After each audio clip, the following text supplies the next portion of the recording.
Hello and welcome back to SnowRunner, and I have here the Mack Defence M917 added in the last season, and well, it's been buffed a bit because when they added it they gave all of its axles way more collision than all the other vehicles. I mean, it was realistic that the axles actually had collision, but it was really annoying to drive because it meant it got stuck on all of the rocks. What they've now done is they've made the collision model in line with all the other vehicles, where the differentials and suspension stuff just clips through rocks, which is really nice. It means that this thing is actually good, because it is pretty competent. It was just useless at rocks, which meant that it was kind of useless in a lot of places. But what we're going to be doing with it is going and grabbing the Burlak 6x6, which is over in this swamp. And obviously I want to unlock the Burlak because it's new and it's very cool, and I thought it would be a good opportunity to see how much better this thing is with its updated collisions. So I've got the ramp towing platform because that's just generally pretty good for picking vehicles up. My usual vehicle recovery truck, the Tatra, what is it, T813 I think? Yeah, this one, which gets so few add-ons that the only useful one that it gets really is this ramp towing platform. So this is my usual vehicle recoverer. But that's off up in the snowy regions of the mountainous bit of this map, and I didn't want to have to bring it all the way back down again.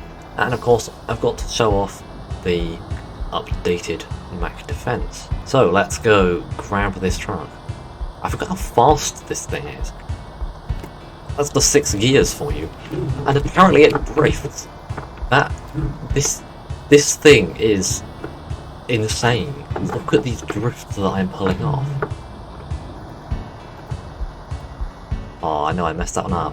I was trying to see if I could like get a neat drift around the whole thing, and we can't. This thing is actually really fun to drive on just roads because it slides everywhere, and it's so funny. Even though it's got 3 sets of wheels at the back, it's got less rear grip than loads of other things. The fact that I've got basically no upfit on the back is probably a main reason for that, to be honest. So the Burlak is just out there in that swampy puddle thing. We're going to spin around and reverse up to it. I forgot this thing had adjustable suspension. That may help a little bit. Now we just have to lower the ramp into the water, and we grab the winch on there, and then we start pulling, and naturally it gets very glitchy and confused. Maybe I should pull it out of the puddle a little bit fast. Let's turn on the Burlak and get it to drive up itself. That will make things easier. Does it actually fit? Oh, it is slightly too long. It is sort of sticking off the end. Oh, there we go, now the options appeared. That is the biggest wheel chocks I've ever seen. Those are huge. It's got such huge wheels. Didn't realise the game actually scaled the wheel chock size. And now we have to get out of the muddy puddle. We're not going anywhere. And there are no winch attachment points. With a little help from my Tatarian, we have got it out of the mud. And now I just have to get it back to the... Where am I actually going with it? That's a good question. The hunter's cabin down there. Okay, we can just drive it down the road for the majority of that then.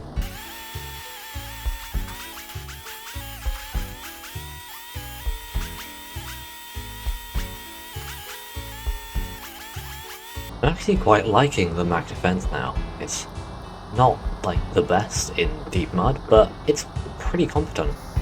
And here we have to deliver the Burlak. There we go. And oh, it's just going to sit on here because I now own it. I'm just going to unpack it and drive it off. I'm not even going to lower the ramp because I don't think it needs it. It is a bit damaged. What was this guy doing to the truck before he gave it to me? Because he broke it a bit. This thing looks so cool. Not very fast in reverse. That's not a good indicator of anything, to be honest. We have the world's most useless high gear. This is high gear. Look how fast we're going. This is low plus, and this is high. Can you tell any difference between them? Okay, this thing does not have a great top speed. In fact, it has a pretty terrible top speed. Oh, it just decided to stall out. Okay, maybe that's a bit unfair. We're not actually on a road yet. We are driving through mud, and I have the all-wheel drive off. Although I don't think it needs it in this situation because the wheels are so big. It just continues to have traction. Oh, it slides a bit. It's a bit understeery and a bit oversteery. Okay, no, I was right. It does have a terrible top speed. Do we have a speedometer in here? What is that, like 50 kilometers an hour or so? That's top speed. In a straight line, we can reach a height of 50 kilometers an hour. Yeah, it's not very fast. However, that's not what it's made for. It's made for going off-road. Let's just drive up this random dirt road that I have no idea where it leads and see if we can encounter some challenging terrain for this thing to deal with. Ooh, some mud. That all-wheel drive. Yeah, I've spin the wheels a bit, but activating all-wheel drive just means we spin 6 wheels rather than spinning 4 wheels. Still without all-wheel drive, still just chugging on through. It is slightly faster with all-wheel drive activated. If I'm pressing nothing, we use 2.2, all-wheel drive, still 2.2. Driving it 7.4, 7.4. It has no all-wheel drive penalty. It seems a bit random what things get all-wheel drive penalties and what don't. Although it is running it looks like it's running advanced special from the gears available. Haven't taken it to the garage, so I don't actually know, but it has all the options available and 5 auto gears, which is the standard for advanced and special. So that would explain why it's not getting an all-wheel drive penalty. On the fuel consumption, that is. I don't think I mentioned that I was looking at fuel consumption. I was looking at fuel consumption. Most vehicles have an increased fuel consumption when using all-wheel drive, and advanced special gearboxes don't. And I'm pretty sure this has an advanced special gearbox. The big tyres mean that this thing does not really care about shallow mud. It just goes straight on through. The lack of straight line speed might be a little annoying. The interior is, I mean, realistic, I guess. Functional, fairly simple. That's probably what the actual truck is like. Though you don't get any engine upgrades, that's kind of sad. I was hoping we could get a more powerful engine, because that might make us go faster. Wait, that's the stock gearbox? Why is the stock gearbox basically an advanced special? I have no idea. And high range, probably on the other map. Suspension gets no upgrades, that's not surprising. Look at this thing anyway. No options on the tyres, but it is excellent off-road and mud and ice. Wow, that's good. We can get an autonomous winch, so I'm going to put that in.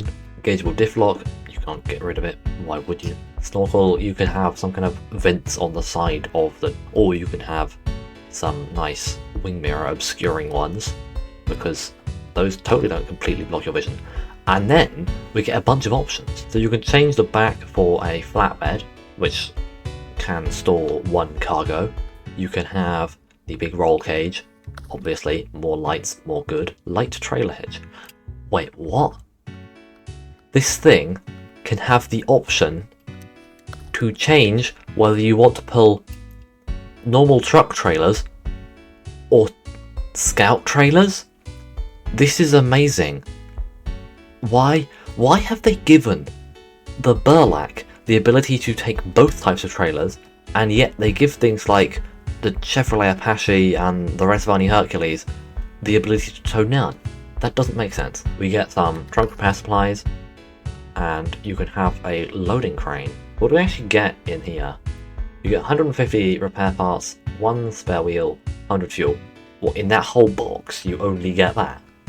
The trunk repair supplies have 300 repair and 80 fuel, and yet this massive box in the back doesn't get that much. Nothing actually conflicts with this crane, so I'm going to put a crane on there, and even if I'm not running the flatbed, it's still useful to have a crane. In the visuals, we can have a sun visor, you can have a searchlight or some nice double fog lights. Front bumpers, there is the stock one, the reinforced bar, and the heavy duty pipe. Honestly, this one looks kind of silly. Like, look at that giant thing sticking out the front. That is just going to catch on things. So we're going to put the reinforced bar on, because that gives us a couple more fog lights, right? It comes with stock sill covers. I'm not entirely sure what they are, because if I get rid of them, it doesn't look different, although I can't actually see that part of the vehicle. I believe that it's just the stairs. It's rather hard to tell because I can't really look at it. You can have horns, or more horns, a repair kit pack inside. This is amazing. This vehicle is just getting all the cool stuff that other vehicles deserve to have, but don't. So obviously they're going to have 150 repair parts on the back seat. Like, there are so many other vehicles that you could put stuff on the back seat of, and yet the game doesn't let you. But this, oh no, they're willing to give you stuff inside, and the ability to have multiple trailers. You could have the stock wings. Oh, you can't take off the fenders, but you can make them wider, and that seems like a good idea. Paint schemes are nothing too exciting, all the fairly standard ones. Naturally, I'm painting mine pink. This thing now looks cooler, but the game has automatically decided that the next task I need to do is get this log trailer. So, I mean, we have the right attachment on the back for those kind of trailers. We might as well go see if this thing can do it. Just give me about 10 years to get there.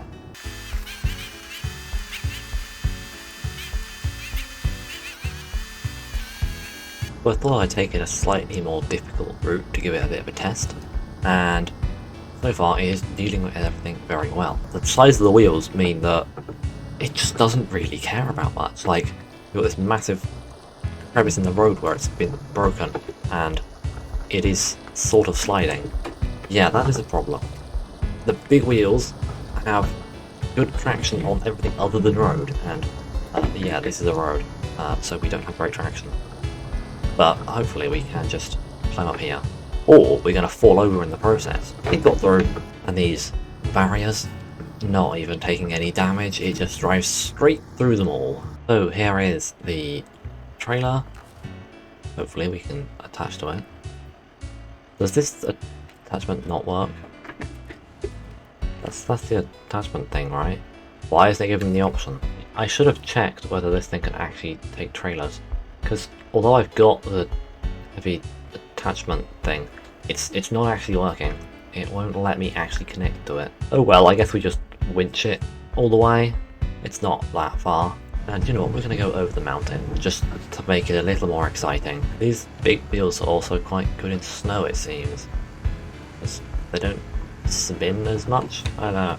Small vehicles with small wheels tend to just go really slowly through snow and spend the whole time just spinning the wheels.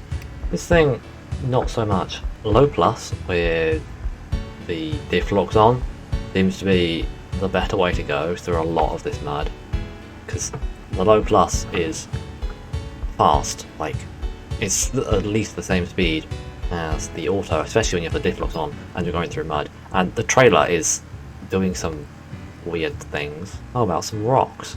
How does it deal with these? It doesn't care in the slightest, it just bounces over them. Maybe this patch of mud is deeper. Not deep enough to provide any kind of challenge to this. This truck is just insane, and it's even surprisingly stable. Maybe this will be a bit of a challenging bit of mud.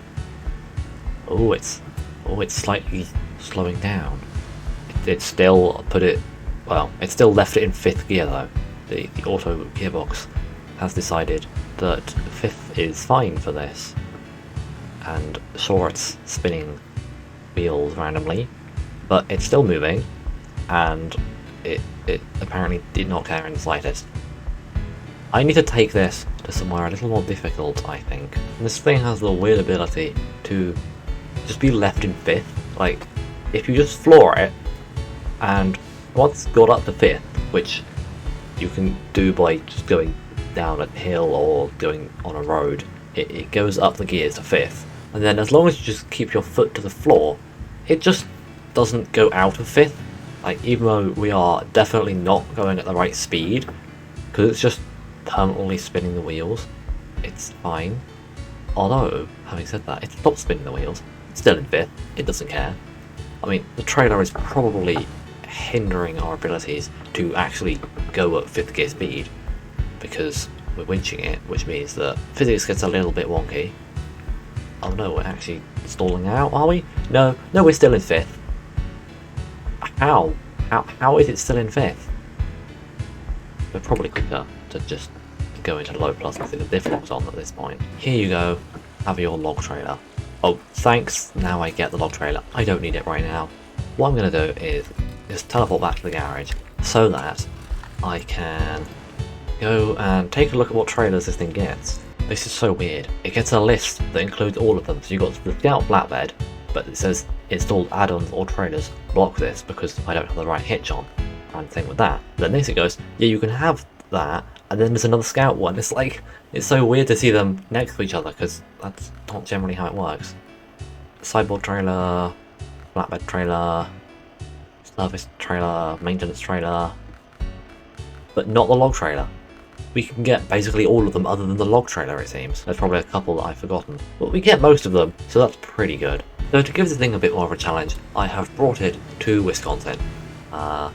Yeah, it's a completely different map. This section of mud here, between these rocks, is the section of mud that everything other than really good off-roaders get completely stuck in. Like all of the sort of standard American semi-truck sort of trucks just completely bogged down and have no chance of making it through there and require something else to pull them. When I was doing Wisconsin, I had to have one of the Curavet's tractors just parked here to haul things through. And this didn't even have to go to low. You know what? I want to quickly test something else while we're here. And there's this whole marshy area through this flooded village thing. And can we just leave it in 5th and let it go through? I mean, it's already just going straight through this mud way faster than any other vehicle that I took through here, barring perhaps the Tatarin and maybe the Mastodon and the 605R, but that's still very impressive. This thing is insane. It does not care about this mud. Like, this is deep mud. This is the sort of mud that you have to winch your way through in the majority of vehicles. What if we turn all-wheel drive off? We just spin the wheels. It's slightly slower and it spins the wheels a bit more. It still stays in 5th because somehow it has enough power to spin the wheels in highest gear while basically not moving through mud, yet it doesn't have the power to go over 30 miles an hour. How about this section of rather nasty mud? I mean, it hasn't stopped, it's still in 5th, and it's just going to keep going. What about this sort of section?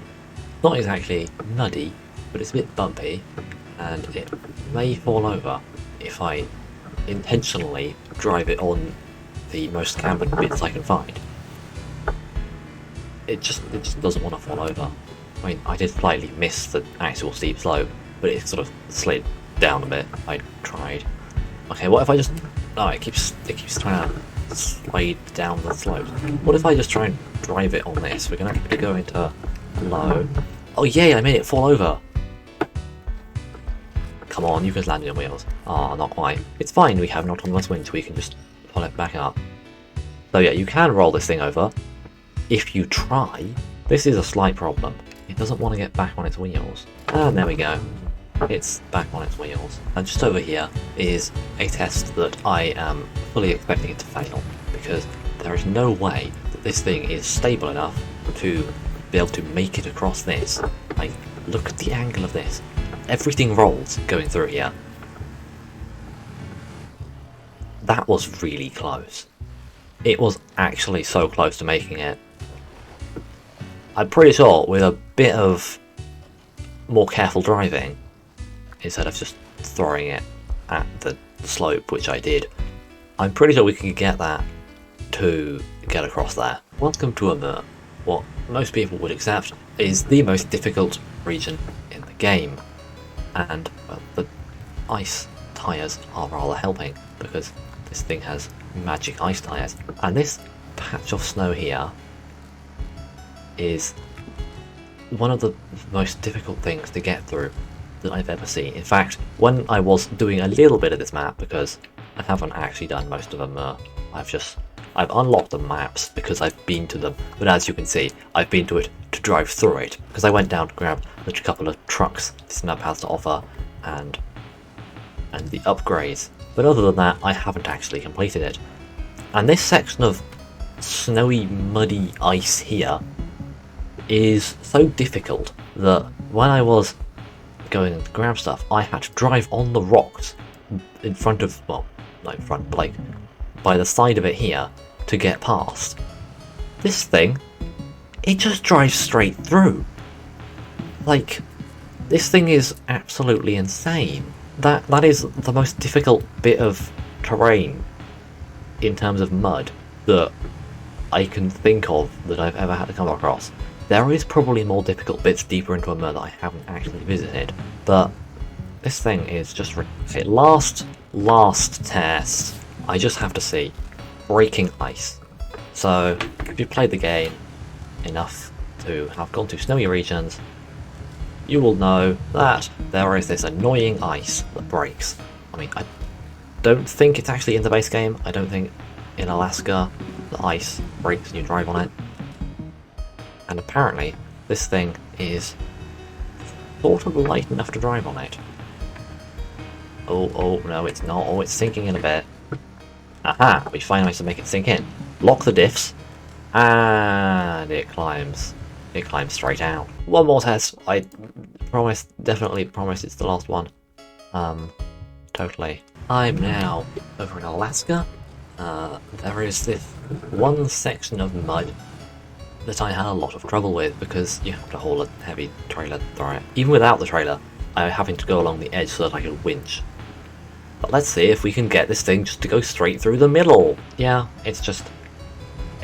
this thing's weird. Because it looks like it should be heavy. And, I mean, sometimes it is. And sometimes it seems light enough that it sort of climbs on things, like with the breakable ice and this mud here.